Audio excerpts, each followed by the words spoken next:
I'd like to call to order the regular city council meeting for December 10th, 2024. The time is now 7 o'clock p.m. We will start with the Pledge of Allegiance, followed by a moment of silent meditation.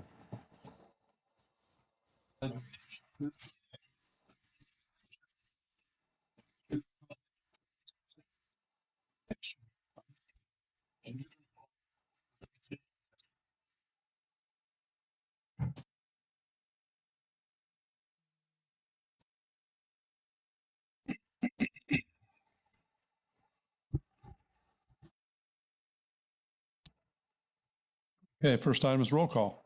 Mayor Scott Nickel. Here. Deputy Mayor Frank Girton. Councilmember Adam Dyer. Here. Councilmember Hamilton Boone. Councilmember Susan Romey. Present.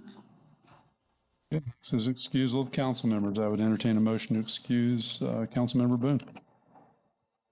I'd like to make a motion to excuse Councilmember Boone. Motion by Councilmember Dyer, second by Deputy Mayor Girton. All those in favor signify by saying aye. Aye. Those opposed, same sign. Motion carries 4-0. Next is additions, deletions, or changes to the agenda, if any. Does anyone on council have anything they would like to see changed? Hearing none, we'll move on to approval of minutes. The first one is for the regular city council meeting from November 19, 2024. Motion to approve. Second. Motion by Deputy Mayor Girton, second by Councilmember Dyer. All those in favor signify by saying aye. Aye. Aye. Aye. Those opposed, same sign. Motion carries 4-0. Item number 2, which is, this is minutes to approve the special called council meeting minutes from December 2nd, 2024. Motion to approve. Second. Motion by Deputy Mayor Girton, second by Councilmember Dyer. All those in favor signify by saying aye. Aye. Frank, did you aye? Aye. Those opposed, same sign. Motion carries 4-0. Next is presentations, proclamations, and introductions. This is an item under there, receive a presentation of the second annual resident informal survey findings. City Manager Coffey. Mr. Mayor, council members, residents here and watching at home. This is the second year we've done an informal survey at the art show in Gleason Park. Management analyst Ori Covert administered that, and he has a very brief presentation for you.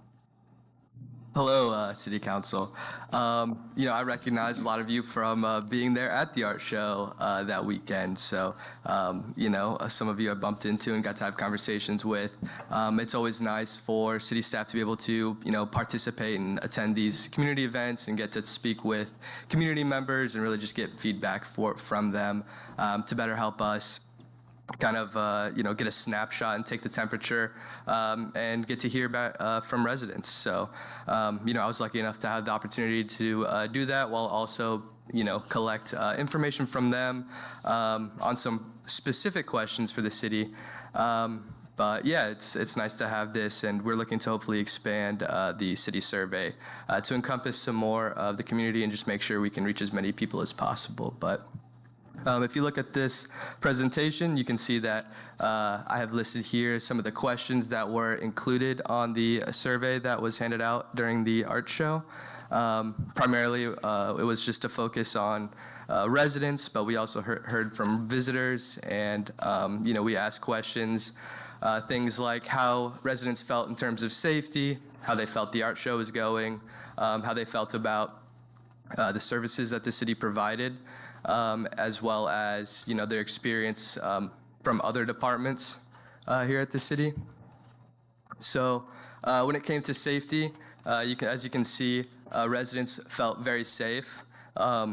Actually, 95% of the residents answered that they felt either very safe or safe, which were the two of the highest answers that they could give. So I would say we scored very well as far as that goes. Next, you can see the city respondents or resident responses when it comes to how satisfied they were when it came to just general services that the city provided, which is definitely a positive, and I think reflects what the city provides to the community as a whole. And that came in at 86%, scored them above like an 8, 9, or a 10, which I think is very good. And then after that, we had how satisfied residents were with the parks here in Indian Harbor Beach. Parks like Gleason Park, I know, is a gem of the city, and it brings a lot of visitors. I know a lot of residents love to, walk dogs, go swimming at the pool. Just any kind of experience in Gleason Park is definitely, a core part of the Indian Harbor Beach community and what people do. And it came back as 95% of people actually said that they, I believe, scored it in the one of the top percents there, the 8, 9, 10. After that, as you can see, when residents were asked how they felt about the arts and crafts shows specifically, this is definitely much more not as a big picture, but definitely in like that isolated event, how they felt it was going. It scored very well. As a trend we will see here, the park people feel very good about our Parks and Rec department. Out of residents that had children participate in the summer camp program, everybody surveyed could have scored 1 through 10. Everybody scored a 10. So it is definitely couldn't do better. So definitely proud of that. One of the final questions we had on the survey was we want to know how residents are receiving their news. So we gave them a couple of various different options for how they got news about the city, a majority of which come from word of mouth, a large portion being the Harbor Highlights, as well as Facebook. I think word of mouth and Facebook are two big ones that are kind of like peer-to-peer, which is very interesting. But on average, which I found interesting, was residents were receiving their news about the city from more than one source. So it was never just one spot. It was often 1 or 2, sometimes 3 different sources when it comes to getting information about the city. But all in all, I have listed some of the, I think key points and key takeaways from the survey. We're always looking to expand and improve upon it as much as we can. An initiative, we're hoping to like grow the survey to get a better, to get more information from citizens, get more engagement, and just, hopefully continue to use this as a tool to help the city make more informed decisions and to help departments, kind of show the good job that they have all been doing. So that is all I have for you guys today. If you guys have any questions, I'm happy to try to answer them if I can. Ori, how many people were you able to talk to? How many, roughly? So we were able to survey a total of 109 people, 38 of which were residents. So I think as far as just the art show specifically, I think what we've learned over the last 2 years was a lot of people who go to the art show are visitors. I think Gleason Park, people love Gleason Park, people come and visit. So we're looking forward to kind of spreading out the survey at multiple events, so that way we don't run into the issue of everybody I ask is like, I'm not from here. So, but it is a very, very well attended event, and people love it, so. Yeah, I want to commend you on the job that you've done, you've taken on. It's like any survey. I was struck with 95% of the residents surveyed feel the city is either safe or very safe, and then I turned a couple of pages, and how residents rate the city's safety, 54% of them feel like it's dangerous. So I don't know what you can do. It's not, it's the color. It's very similar to, I apologize. super close in the color. Okay, Yeah, it's, okay, That's 54% saying it's safe. yeah, okay. Well, 54 is very safe. I'll be sure to change it to red next time. yeah, I'm colorblind. No, I did the same thing. But taking on this, if we can kind of build on it, I know it's kind of tough. You got residents, non-residents, people going in the park, that type of thing. I think anything we get that you could do in the course of a day is great. Learn from this and move on. If they get to say that let's say they're in the corner of being dangerous, more than 50%, maybe we could have something where they could, what is dangerous? So we could kind of pick up from that, what they think is dangerous. Yeah. That's all. you know, I think great job and it's a good start. Yes, thank you. Yeah, I just wanted to say thank you for doing that. You know, I saw you there, and my daughters spent way too much of my money at some of those booths, but that was always a good showing, and that was, I think, the biggest one for the last couple of years. So, and I appreciate the survey because that's really how we can gauge, you know, where the residents and where the visitors, you know, gauge us as a city. So I appreciate that. Thank you. Nice job, Lori. Absolutely, thank you.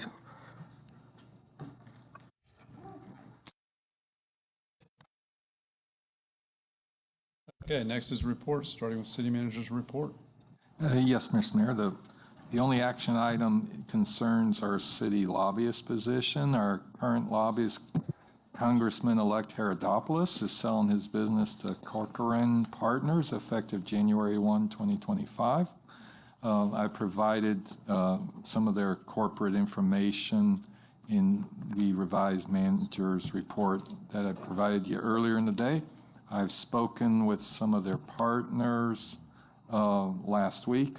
I have listed options that the city could pursue as one, transition to this new firm, select a new lobbyist through various ways, discontinue having a lobbyist, or other actions as suggested by y'all. I do recommend we transition to Corcoran Partners effective January 1.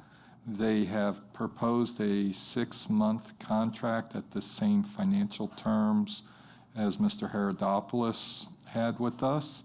I think this will get us through this legislative session, give us some experience with them, and then allow us to either continue with them or seek alternates. Okay, thank you. Yeah, I would tend to agree with your recommendation. It'll be a smooth transition, and be interesting to see how they perform for us. I think it makes the most sense. Yeah, I support that also. I like the 6 months time frame too, so you know it's not locked in. And reevaluate then. Next item, I'm very pleased to announce the Arbor Day Foundation recently approved the city's Tree City USA membership application. For those watching at home, this has been a 2+ year effort to of the city to get to this point of recognition. The Arbor Day Foundation partners with the State Foresters Association, so this is just not a one-step approval. Special thanks goes out to too many people to mention by name tonight, but members of the former Ad Hoc Tree Ordinance Committee, members of the Tree Preservation Board, members of the Planning and Zoning Board, this legislative body, and specifically Tree Preservation Board Chair Anastasia Dushner, for bringing this idea to you back in 2022. Staying within the tree forest universe, last week staff received notice of award of a $50,000 no-match grant to help develop a citywide public tree inventory, which will become part of the Tree Preservation Board's annual community tree management program. We will keep you updated on this. This will provide us eventually a GIS database of our trees, which will help coordinate future planting, removal, management, and reporting from the Tree Preservation Board. At the last City Council meeting, Deputy Mayor Gerton requested staff to review the list of Gleason Park American flag display dates. Public Works Department has reviewed the existing list of 22 dates and recommends removing the 6 military branch birthday anniversary dates as listed there, resulting in 16 dates going forward. Unless otherwise directed by council, we'll proceed with this new list. If members of council want to add a specific date in, I can do that also. Well, I saw what it came down to. I think we're taking care of the military and everything else. And I don't want to lose focus for the flags. If we get so many up there, that type of thing, we kind of lose focus. Everybody thinks it's a treat now when it goes up there and we have Flag Day out there.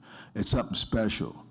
And then also we end up laboring, putting up flags every month, that type of thing. So, I mean, it's going to course doing that also. So we keep it special, and I think that's kind of the way to go. And if something comes up that the president declares, or Congress declares something, that type of thing, we could take that on and put a flag up.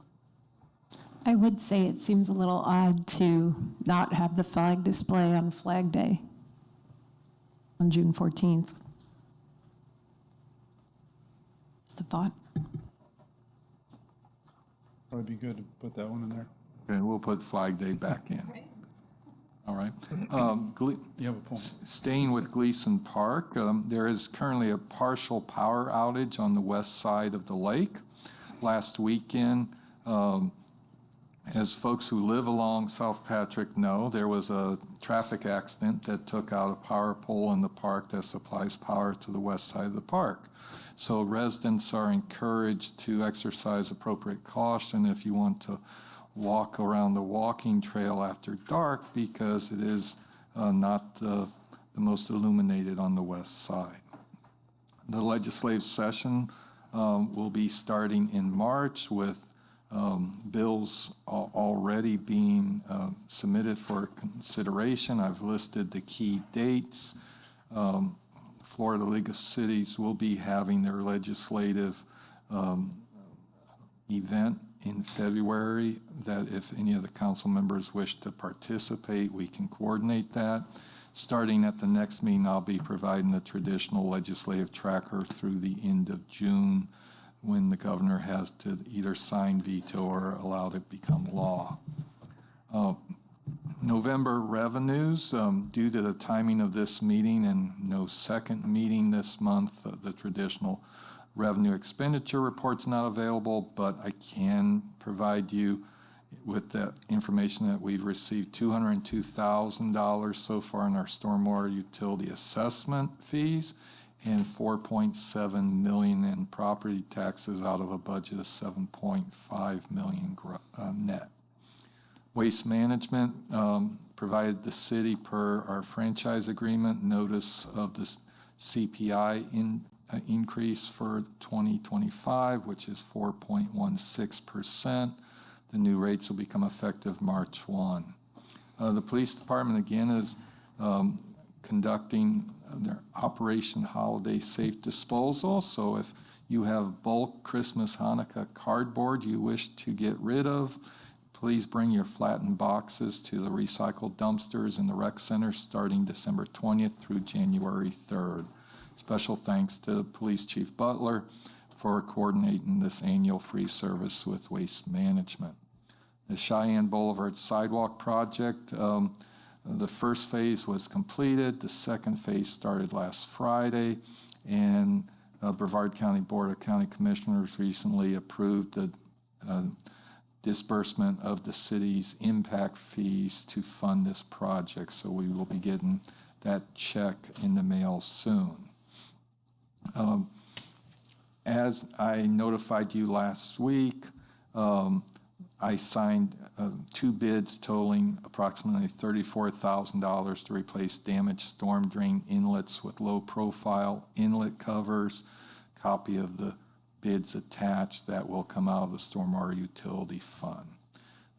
Some employee recognitions. Officer Perez of the Police Department received a thank you card for a lift assist with a resident, and Public Works Director Scaldo got an email from a resident thanking him and his staff for making repairs to a memorial bench in Gleason Park.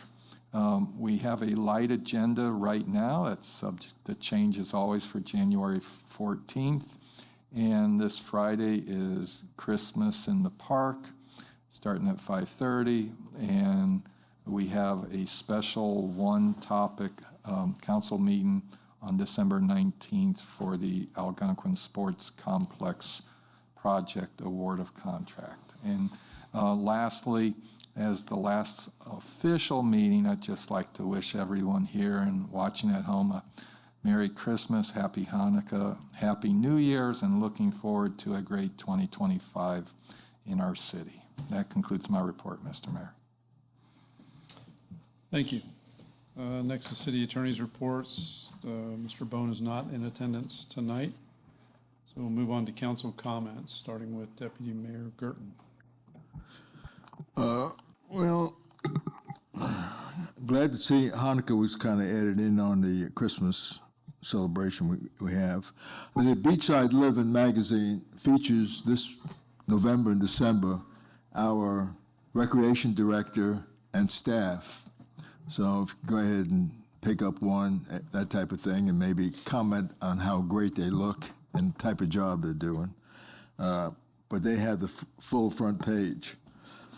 I guess I've been penalized since the hurricane didn't make it over here and I didn't lose my power, but I made up for it. And of course, and I found out a lot of people in Indian Harbor Beach lost their power. It was amazing. All of a sudden, the power went out. I said, what do we do? We don't have flashlights. We don't have this. We don't have that. And but it came on. My wife asked me. It came on 5:30 in the morning. That's when it came on, exactly on it. I'm just glad that nobody was hurt, that type of thing. And the police were out there all night taking care of things. Nobody got hurt in the park and that type of thing. That would have been disastrous. That's for sure. And also, doing police work, I was, we had an investigation going down in front of my house that just was a movie on how to go ahead and apprehend somebody, cuff them, and do all this good stuff and everything like that. It went down great. I didn't see, there wasn't anything negative. The officers were fantastic and that type of thing. And I don't know the result of it, but I know one thing, that they were probably out there about 2 hours, you know, that type of thing. So we had a lot of excitement over there in that neighborhood, which we don't have very often. That's all my comments. Councilmember Romy. Just want to again say congratulations to the Tree Preservation Board for the grant and also for the Tree City USA. I know Annie Dashna and Neil Yorio worked really hard on it. Just want to add that tomorrow, City Manager Coffey and myself will be visiting the Cocoa Beach landfill to see what we can improve as a beach community. It's going to be exciting. To see if we can improve anything with recycling. And finally, I'm excited for Christmas at Gleason, but also very excited that Chief Butler and Chief Lewis will be the judges at the Ocean Breeze Cookie Contest. And all the kids are super excited, so thank you for participating in that. And that'll do it. Okay, Councilmember Dyer. Excuse me. I attended the Space Coast League of Cities meeting last night in Cocoa. Saw the mayor up there as well. It was a very nice event, and they are always gracious hosts. Then we reiterated the 2025 legislative priorities of home rule insurance increases, short-term rentals, and Indian River Lagoon funding. And that was it. Okay. And you just said what I was going to say, so I don't have anything to say. Next is public comments on agenda items only. If anybody in the public wishes to speak on an agenda item, please step forward and do so. None? We'll move past unfinished business since we don't have any of that. We'll go on to new business. First item under new business is item number 4, which is a public hearing, second reading and adoption of ordinance number 2024-10, amending the capital improvement plan. This is to hold a public hearing to consider adopting on second reading ordinance number 2024-10, updating the city's capital improvement element of the comprehensive plan. I'll read the ordinance into the record. Ordinance number 2024-10, an ordinance of the City of Indian Harbor Beach, Brevard County, Florida, updating the 5-year schedule of capital improvements of the city's comprehensive plan as mandated by Florida statutes, sections 163.3177, subparagraph 3, subparagraph B, providing for conflict severability and an effective date. City Manager Coffey. Yes, Mr. Mayor.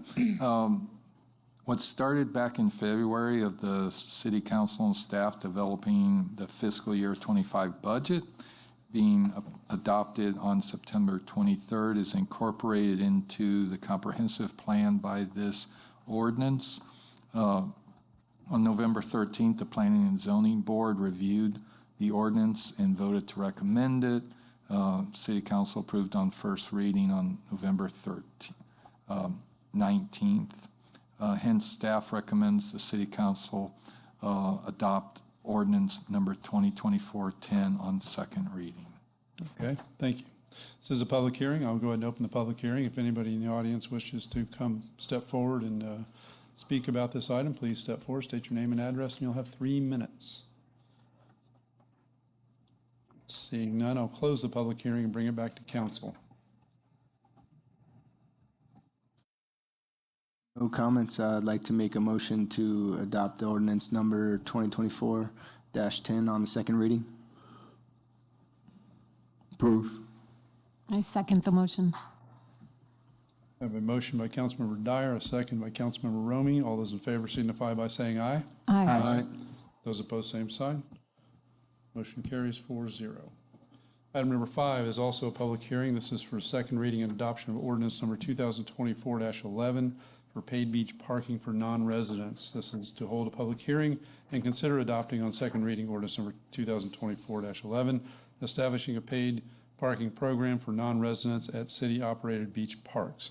I'll read the ordinance into the record. Ordinance number 2024-11, an ordinance of the City of Indian Harbor Beach, Brevard County, Florida, creating a new Article 3, Chapter 19, Indian Harbor Beach City Code to be entitled Beach Parking Fee Program, providing intent, establishing a beach parking fee program, establishing a restricted beach park and access maintenance fund, providing for the selection of a third-party vendor to manage the program, providing for enforcement, providing for conflict, severability, and an effective date. City Manager Coffey.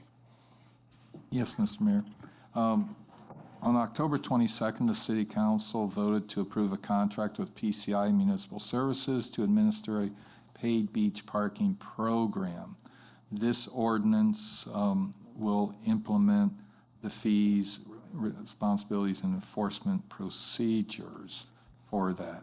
Staff, assuming it is adopted on second reading tonight, staff has a scheduled kickoff coordination meeting with PCI Municipal Services scheduled for next week, at which time we will be able to zero in on anticipated start dates and allow for sufficient publicizing the implementation and how residents can register for free parking.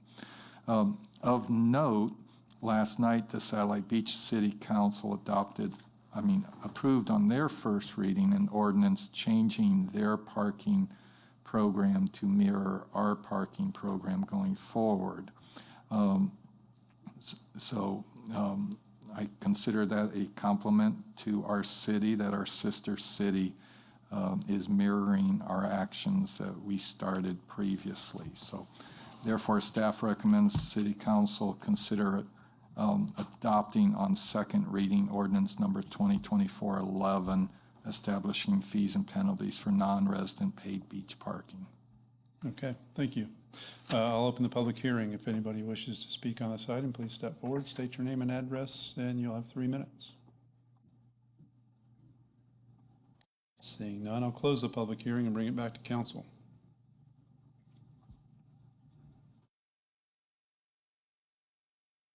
Once again, I just want to commend the city for all their hard work throughout this whole process and taking the best portions of all the other surrounding cities' parking programs and making our own. And sounds like other cities are taking notice. So just I commend the city for their efforts.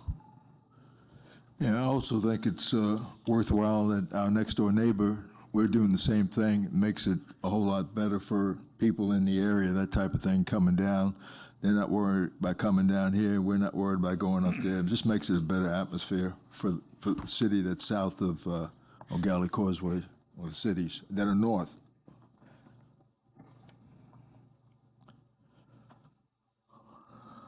No other comments. I'd like to make a motion to adopt ordinance number 2024-11 on second reading, which establishes fees and penalties for non-residents paid beach parking. I second the motion. A motion by Councilmember Dyer, a second by Councilmember Romy. All those in favor signify by saying aye. Aye. Those opposed, same sign. Motion carries 4-0. Okay, item number 6 is award of contract for auditing services. This is to consider approving a 3-year agreement with Carr Riggs and Ingram LLC for audit services with 2 one-year optional renewals, authorizing the city manager to sign the engagement letter for fiscal year 25, and authorizing the transfer of $9,000 from the city manager's contingency account to cover the budgetary overage. City Manager Coffey. Late July, the city was notified by our former auditors they would not be exercising the last option year of their contract. The city went through the state-required audit selection committee, releasing a request for proposals, ranking them. On October 22nd, the city council confirmed that ranking and instructed staff to negotiate a contract with the top-ranked firm of Carr, Riggs, and Ingram. I've listed the 3-year and the 2 optional year costs. The first year includes one-time setup costs. It is higher than what we budgeted based on the previous contract with the previous auditors, but that previous contract was established in 2019-2020 timeframe, and most folks understand the impact of inflation over the last several years. So staff believes it's a reasonable fee structure. There is sufficient funding available in the city manager's contingency account to cover the overage. The out-year cost could be reduced by $5,000 each year if a single audit for federal or state grant money is not required. Therefore, staff recommends council approve a 3-year agreement with Carr, Riggs, and Ingram LLC for audit services with 2 one-year optional renewals, authorizing city manager to sign the engagement letter for fiscal year 25 and authorize the transfer of $9,900 from contingency to cover the budgetary overage. Thank you. Does anyone on council have any questions for Mr. Coffey? Or any concerns? Hearing none, I would entertain a motion. Motion to approve a 3-year agreement with Carr, Riggs, and Ingram LLC for audit services with 2 one-year optional renewals. Authorize the city manager to sign the engagement letter for FY 25, and authorize the transfer of $9,900 from the city manager's contingency account to cover the budgetary overage. Second. I have a motion by Deputy Mayor Gerton, second by Councilmember Dyer. All those in favor signify by saying aye. Aye. Those opposed, same sign. Motion carries 4-0. Item number 7, award of contract for construction services for the DEP ARPA-funded Alhambra Street Stormwater Project. This is to consider awarding a contract not to exceed $298,000 to Atlantic Development of Cocoa, Inc. for the DEP ARPA grant-funded Alhambra Street Stormwater Project. City Manager Coffey. In January 2023, the city was notified of award of contract of up to $3.3 million in ARPA pass-through grant funding from the Department of Environmental Protection for 4 stormwater projects. The city bid out the design and recently bid out the construction services. This one project only received one proposal from Atlantic Development Cocoa, Inc. It was reviewed by the evaluation committee. Atlantic Development has done work for the city in the past, and we've been satisfied with it. Therefore, staff developed a contract for construction services that was reviewed and tentatively approved by the vendor and by City Attorney Bone. Of note, Public Works has provided notice to adjacent property owners of this project last month and the next 2 projects on the agenda. There is no cost to the city. This is 100% state funded. Therefore, staff recommends City Council award a contract not to exceed $298,000 to Atlantic Development of Cocoa, Inc. for the DEP ARPA grant-funded Alhambra Street Stormwater Project. Okay, thank you. Does anyone in council have any questions or comments? If not, I would entertain a motion. Motion to award a contract not to exceed $298,000 to Atlantic Development of Cocoa, Inc. for the DPA ARPA grant-funded Alhambra Street Stormwater Project. Second. Motion by Deputy Mayor Gerton, second by Councilmember Romy. All those in favor signify by saying aye. Aye. Those opposed, same sign. Motion carries 4-0. Item number 8, award of contract for construction services for the DEP ARPA-funded Atlantic Boulevard Stormwater Project. This is to consider awarding a contract not to exceed $858,000 to Atlantic Development of Cocoa, Inc. for the DEP ARPA grant-funded Atlantic Boulevard Stormwater Project. City Manager copy. The introduction to the last agenda item is the same for this one. The city received 2 proposals. Evaluation committee met twice and ranked the proposals, with Atlantic Development of Cocoa being the highest ranked firm. A contract was developed and tentatively approved by both parties. Staff recommends award of contract to Atlantic Development Cocoa, Inc. Thank you. Does anyone in council have any questions or comments? Hearing none, I would entertain a motion. I'd like to make a motion to award a contract not to exceed $858,000 to Atlantic Development of Cocoa Incorporated for the DEP ARPA grant-funded Atlantic Boulevard Stormwater Project. I have a motion by Councilmember Dyer, second by Deputy Mayor Gerton. All those in favor signify by saying aye. Aye. Those opposed, same sign. Motion carries 4-0. Item number 9, award of contract for construction services for the DEP ARPA-funded Ronnie Drive Stormwater Bioswale Project. This is to consider awarding a contract not to exceed $140,000 to Garcia Civil Contractors, LLC for the DEP ARPA grant-funded Ronnie Drive Stormwater Bioswale Project. City Manager copy. Yes, 2 proposals were received for construction services for this. Garcia Civil Contractors was the highest ranked firm. Staff prepared a contract has been reviewed and signed off tentatively by both parties. Staff recommends award a contract to Garcia Civil Contractors, LLC. Okay, thank you. Does anyone in council have any questions or comments? Hearing none, I would entertain a motion.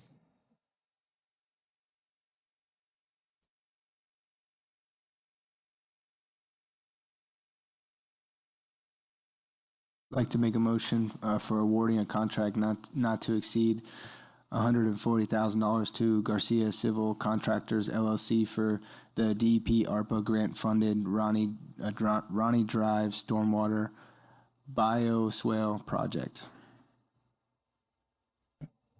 Second. I have a motion by Councilmember Dyer, a second by Councilmember Romy. All those in favor signify by saying aye. Aye. Aye. Those opposed, same sign. Motion carries 4-0. Item number 10, security cameras at Gleason Park and Beach Parks. This is to consider authorizing staff to approve a contract with Flock Group, Inc. for 2-year 7-camera security service at Gleason Park, Bicentennial Beach Park, and Millennium Beach Park, and transfer $29,000 from the city manager's contingency account to fund the first year's costs. City Manager copy. Yes, Mr. Mayor. In September, Deputy Mayor Gerton requested staff research the cost and feasibility of installing security cameras in the vicinity of the soon-to-be installed restroom building in Gleason Park. Staff explored the 2 main options of installing commercial standalone closed-circuit TV cameras and procurement of a web-based security camera system. They each have pros and cons. Staff gravitated towards the web-based security camera for various reasons, lower upfront costs. Although it does have a higher recurring cost, there's less staff time involved in reviewing the footage and ability for the police department to view the live video feeds.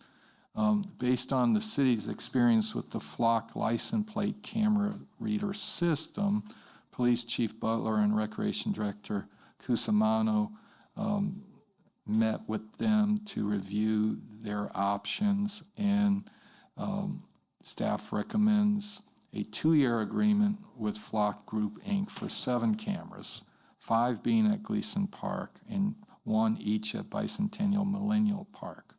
The first-year cost includes installation and electrical hookup, which is included in the proposal. Chief Butler is here if you have any specific questions. I will real quickly show the maps, the approximate locations of the maps. Gleason Park, there would be one at the entrance that has the ability to see a wide range of areas, and one in the vicinity of the restroom building, one back by the pool house, existing restrooms, and 2 at the southern ends. And at the beach parks, there would be one by the entrance of each beach access. This is not a budgeted item, but there is sufficient money in the city manager's contingency account to fund the first year's cost. Staff recommends City Council authorize staff to sign the contract and transfer $29,000 from the city manager's account to fund the first year's cost. Okay, thank you. Does anyone on council have any questions or comments? I would just want to know, would the cameras go into the forest area where all the kids love to go and there's always an incident in that area?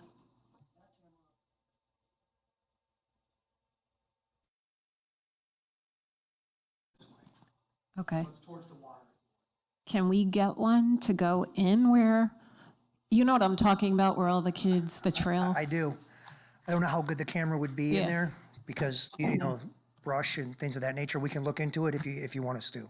We can look into it and see what they can do. And Flock's pretty good. Just a thought, because I know that's where my kids always have the problem, isn't that weird trail? So, Yes. Electrical out there might be an issue as well. got it. And I don't think solar.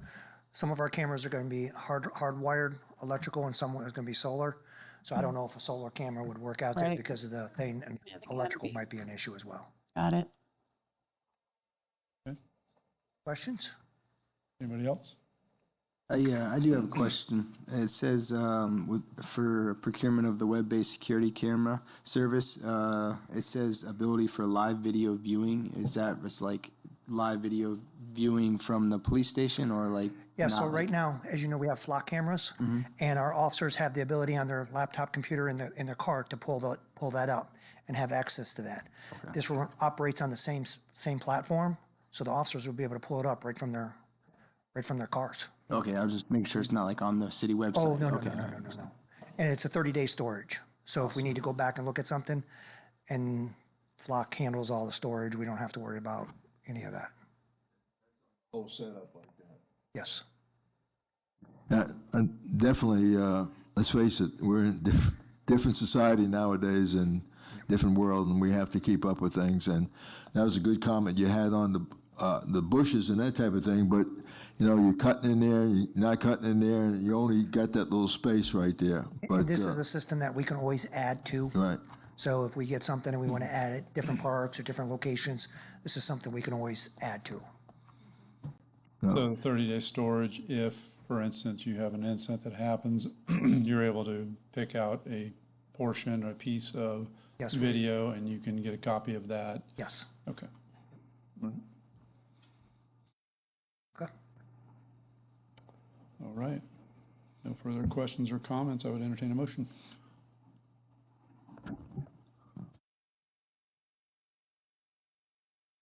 I can't read that up there. I got you, Frank. No worries. I agree. Unfortunately, these are the times we're living in. So, but I think it's a good idea. So I consider authorizing staff to approve a contract with Flock Group Incorporated for a 2-year, 7-camera security service at Gleason Park, Bicentennial Park, and Millennium Beach Park, and transfer $29,000 from the city manager's contingency account to fund the first year's contract. I second the motion. Motion by Councilmember Dyer, second by Councilmember Romy. All those in favor signify by saying aye. Aye. Those opposed, same sign. Motion carries 4-0. Item number 11, authorization to dispose of fixed assets. This is to consider finding the 2003 Ford Ranger truck and 5 listed lawnmowers. Continued use is uneconomical, inefficient, and serves no useful function, and declare the said fixed assets as surplus and authorize their sale via an online auction site to the highest bidder. City Manager Coffey. Yes, Mr. Mayor. Per the fiscal year 25's budget fleet replacement schedule, the Recreation Department's 2003 Ford Ranger is scheduled to be disposed of once the fire marshal's new truck is in service. That happened last week. The old fire marshal's truck is now used by the Recreation Department. Public Works Director Scaldo has provided some information regarding anyone questioning the reason of getting rid of the 2003 vehicle. Additionally, Public Works Director Scaldo recommends selling 5 of the current 15 riding lawnmowers due to age and condition as listed in the agenda memo.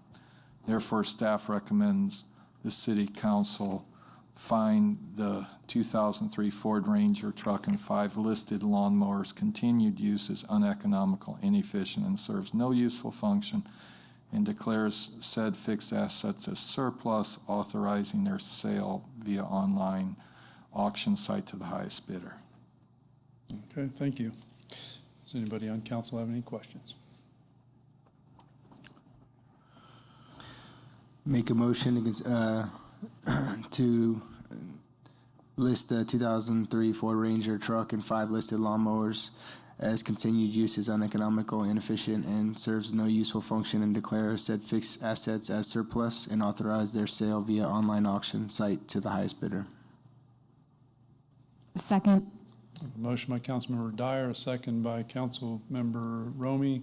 All those in favor signify by saying aye. Aye. Aye. Those opposed, same sign. Motion carries 4-0. Next is public forum. Anybody in the public wish to come up and speak? Come up, state your name and address, and you'll have 3 minutes.